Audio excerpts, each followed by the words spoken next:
নমস্কার বন্ধুরা, আমার চ্যানেলে আপনাদের সকলকে স্বাগত জানাই।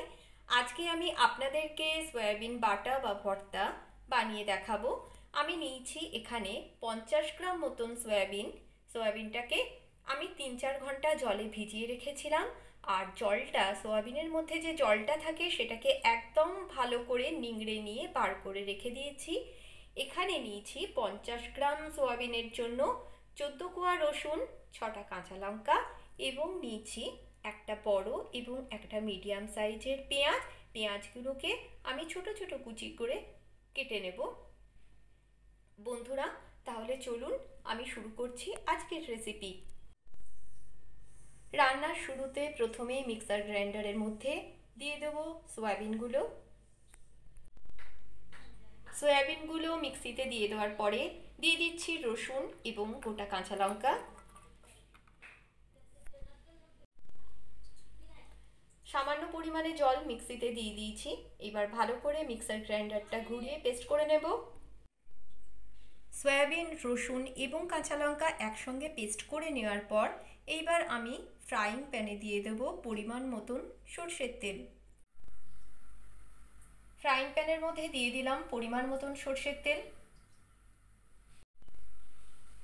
চায়ের চামচের 1 চামচ কালো জিরে ফোড়ন দিয়ে দিলাম। দিয়ে দিচ্ছি 2টো গোটা শুকনো লঙ্কা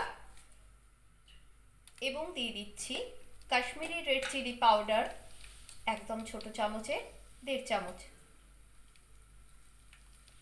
এই ফোড়নটাকে খুন্তি দিয়ে একটুখানি আগে ভেজে নেব বা নাড়াচাড়া করে নিচ্ছি।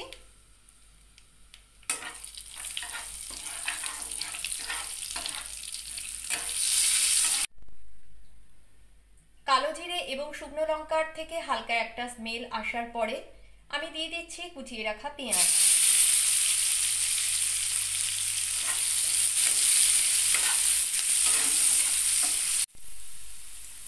পেঁয়াজটাকে হালকা করে ভেজে নেওয়ার পরে আমি দিয়ে দিলাম সয়াবিন, কাঁচা লঙ্কা, রসুন বাটা।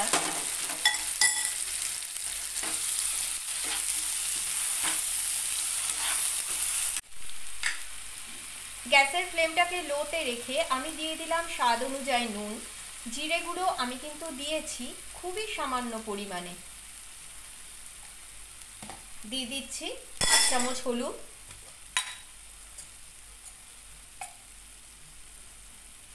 শুকনো লঙ্কার গুঁড়ো দিয়ে দেব। শুকনো লঙ্কার গুঁড়ো দিলাম চায়ের চামচের 1/2 চামচ। ঝালের স্বাদটা আপনারা আপনাদের পছন্দ অনুযায়ী নেবেন। এবার খুব ভালো করে কষতে হবে।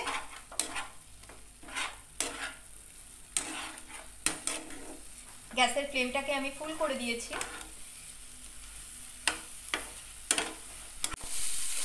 সয়াবিনটা যখন কষাবেন আপনারা তখন কিন্তু লক্ষ্য রাখবেন যেন তলায় লেগে না যায়। আর তেলের প্রয়োজন হলে সেই ক্ষেত্রে তো তেল দিতেই হবে। যেমন আমি দিয়ে দিচ্ছি আর একটু পরিমাণে সরষের তেল।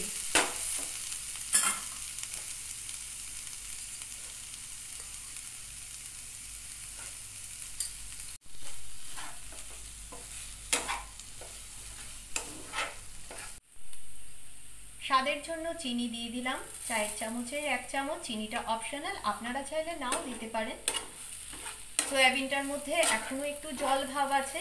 পুরো শুকনো হয়ে গেলে তবে আমি গ্যাস অফ করে নামিয়ে নেব।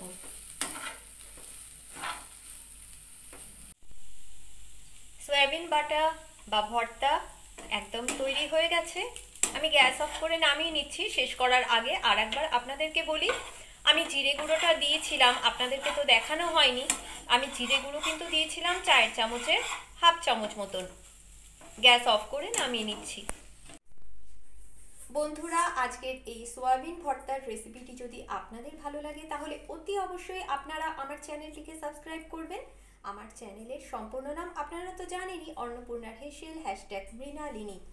ভালো লাগলে লাইক, কমেন্টস এবং শেয়ার করার অনুরোধ রইল আপনাদের কাছে। ভালো থাকবেন আপনারা। দেখা হচ্ছে আপনাদের সঙ্গে আমার পরবর্তী একটি ভিডিওতে।